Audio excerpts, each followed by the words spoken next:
এই যে আমার বর সেজে গুজে পুজো ডালি গুছিয়ে চলে এসছে, পুজো দিতে যাচ্ছে।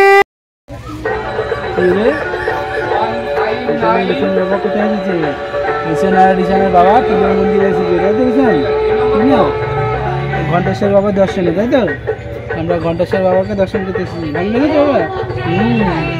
হ্যাঁ, ঘণ্টেশ্বর বাবা দর্শন করতে। হলো নমো নমো নমো নমো করে দাও, নমো নমো করে ঠাকুরকে নমো নমো।